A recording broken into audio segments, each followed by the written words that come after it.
Well, this is an interesting thought in regards to, I call it the 1984 cubicles, kind of the way that Satan, overall, the satanic world system, trying to put everybody into their homes.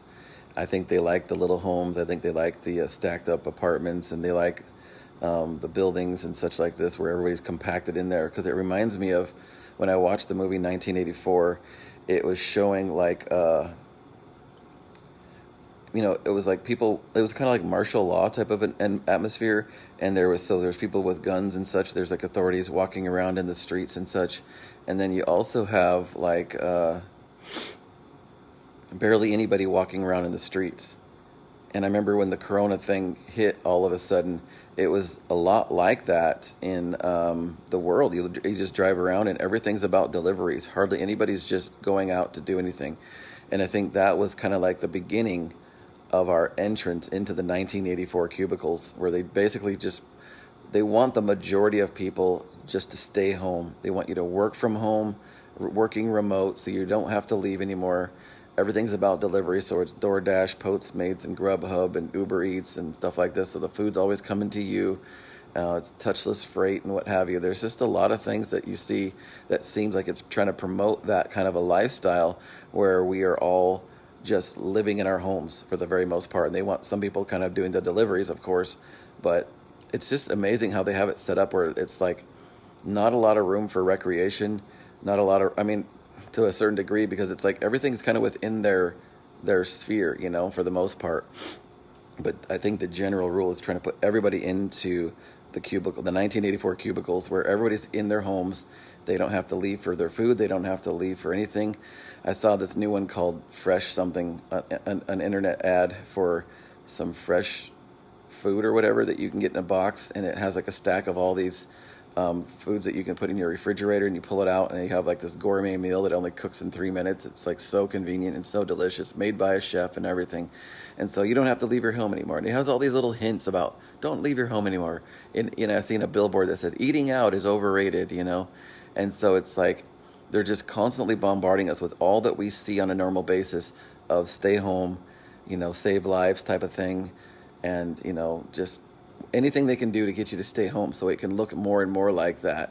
And it feels like there's a reason for that. It feels like there's a reason for that overall, just for the overall control. That's one aspect I thought was pretty interesting.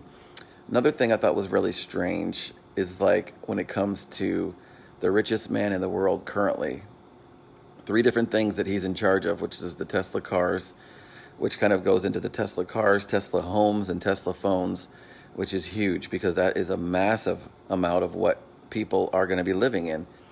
And like already the cars can see you. We know the phones can see you. Curious, will the homes be able to see you? There's so much things that are Wi-Fi. They're part of the grid. They're part of the invisible frequencies of the world, and making it very easy for people to be spied on. Even those little plugs that you plug into your wall, that you plug, the USB, or the USB of your phone charger into the wall. And if you pull that thing off, you'll actually see that little hole on the front is, maybe it was a camera. It looked like that. It sure did look like one to me. So very interesting how under surveillance everything is. And that's exactly what they had in the 1984 film as well. They had people that were, they would be able to watch you through the mirror, and they could find out anything about you, so they could start to learn how to interrogate you, and try to push you away from that what you love, and get you away from things that's going to affect them and offend them.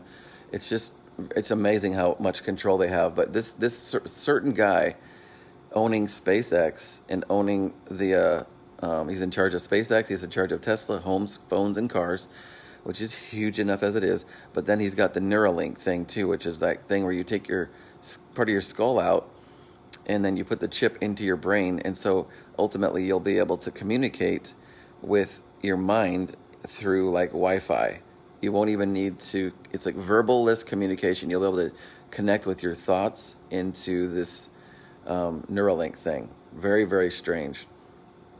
And they think about something that's going to be tapped into our mind. I mean, that's really interesting. It's that, right, what I just described is not the mark of the beast, but it sure does sound interesting how this chip thing in our flesh something lodged in our flesh to some degree, it's still like either a stepping stone towards it. That's a pretty significant mark. I mean, goodness, that's a in your forehead though. I mean, I don't think you're gonna be cutting our foreheads. That would look pretty bad. So that's probably not that, but it's still significant on a specific level because everything's gonna be Wi-Fi. I mean, there's gonna be an internet globally, you know. So, but the other thing is curious about how, like I said, the Tesla homes, cars, and phones is very, very interrogating as well, because we already know that we are already being watched for a long time now since these smartphones came out 15, 16 years ago.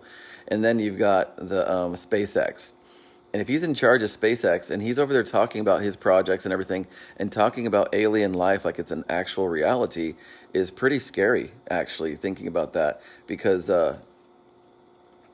is it not possible that when the rapture of Jesus Christ happens, that the system will already have everybody so brainwashed to think, well, it was probably aliens that took them away? There's a lot of speculation among the body of Christ about the end of the world and the return of Jesus Christ and everything about them making it look like something else. They try to make all the facts be seen under the wrong light. And that's exactly how Satan works. He wants you to see all the things that you see and see it under the wrong light. And that's exactly what the mainstream system is always propagating, always pushing us to see everything under the wrong light. So first, not just, a month or a few months ago, I was like looking at this guy, like, this guy is so cool and I like him so much. And it's like hard to know exactly how I feel about this guy, because he's connected to so many things that could very easily be like an artery of the Antichrist. He could be a massive artery to the New World Order, a massive artery to the global financial system, global artery of that which everybody's going to want. I mean, those little homes look so nice and they're so inexpensive.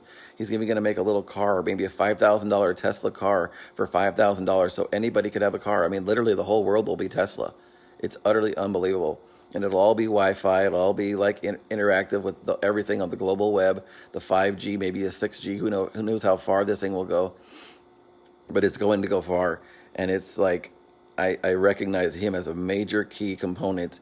And it's hilarious because those homes that he's building are like little cubicles. One is kind of like, the stand-up side, but maybe you would want two of those. And so that would definitely be a cubicle right there. And they also have a cubicle home that's a $50,000 home as well. So very, very interesting where it's going, brothers and sisters. This definitely is in the bracket of the New World Order type of conspiracy type of stuff. But this is not even conspiracy. I mean, it's so clear. I mean, the language of what he's saying is so clear. And he fits the bill as super wealth, which the Bible mostly talks about as a bad thing. That the root of all evil is the love of money. The love of money is the root of all evil. Those that will be rich will fall into perdition or something like that, into destruction. That's pretty scary stuff. The apostles in the Bible are pretty clear about these warnings about desiring to be rich, because sometimes your desire to be rich can become idolatry, and all of a sudden you're going to have to follow Satan's path to become wealthy, and you're going to basically sign a pact with Satan. That's scary stuff, brethren. It's very risky. Some of the jobs that pay the best are the jobs that you have to integrate with the system the best and kind of hobnob with a lot of people who do not believe in Jesus. They do not love God, and they are extremist enemies against the Christian church. So it's very interesting how this whole page has worked. But anyways, God bless you, everybody. That's the thought today, that 1984 cubicles, one of the major components to the New World Order.